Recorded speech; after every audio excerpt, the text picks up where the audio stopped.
Good evening, everyone. I'm Commandant Chef. Peyton Manning and Ben Roethlisberger have been two of the best quarterbacks in the NFL the past 10 years, but both have dealt with many injuries this year ahead of today's playoff game.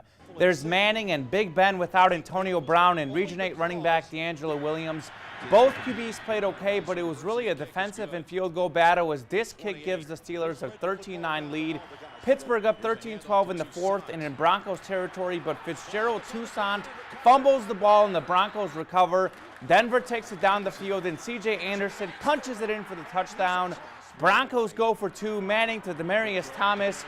2013 Broncos. Denver wins 23-16, so Brady versus Manning next week in the AFC Championship.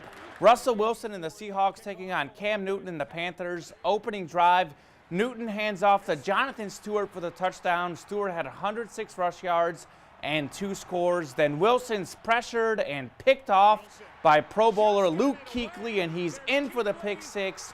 14-0 Panthers. It was all Carolina in the first half. Newton delivers a strike to Greg Olsen around 2 defenders for the touchdown.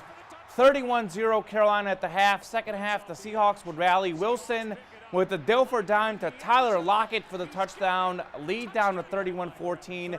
Then fourth quarter, Wilson does Wilson things. He runs around and finds Jermaine Kearse for another score. Lead down to 31-21. 31-24 Carolina now. Seattle onside kick, but the Panthers recover it.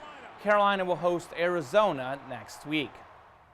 To basketball, it's tough to beat a rivalry, especially when both teams are good. At a combined 9-1, A-State and Little Rock have won 90% of league games so far, the highest winning percentage ahead of the first season meeting as Sunbelt rivals. That's with at least 4 games played, as the Red Wolves are coming off a disappointing 86-72 loss to App State Saturday night, but have started 4-1 in the Sunbelt. Meanwhile, Little Rock has started 5-0 and is 15-1 overall. The Trojans lead the nation in scoring defense, allowing just 55.8 points per game. Tip-off from the Convo is set for 7:30 tomorrow night. But it's going to be a mental thing for us to turn around and be ready to play against a team that's playing with a whole lot of confidence, playing better than anybody in the league. I see Arlington loses tonight on the road, so they're the only team with 0 on the loss side. It'd be great for us to get them. We'd all be tied again, the 3 of us. The ladies started the doubleheader at 5 p.m. Little Rock won the league last year and the Red Wolves finished second.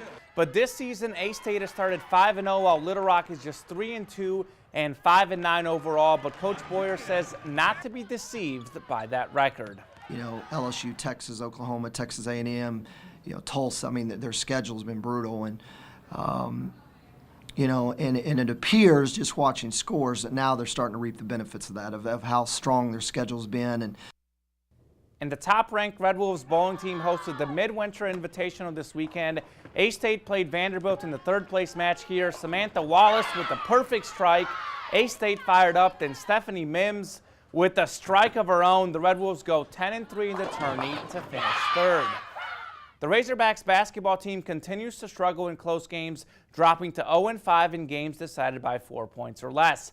The Hogs and Tigers were tied at 74 until LSU got a late putback for a 2-point lead. Then Anton Beard missed the potential game-winning 3. Arkansas goes to 3-2 in the SEC. The Hogs will host Kentucky on Thursday. Jimmy Dykes and the Lady Razorbacks taking on my alma mater, Mizzou, the 24th-ranked Tigers. Kelsey Brooks in the corner. The defense not close enough as Brooks buries the 3. She scored 13. Then it's the star Jessica Jackson down low for 2 more. 5 Razorbacks finish in double figures, led by Jackson's 15. Arkansas wins 64-52. But back to the Red Wolves. That A-State Little Rock game should be fun. I'm curious to see how many fans show up. Hoping for a good crowd. Hopefully they will, but I'll be cheering them on. Absolutely. All right, thanks, Coleman. Stick with us. We'll be back.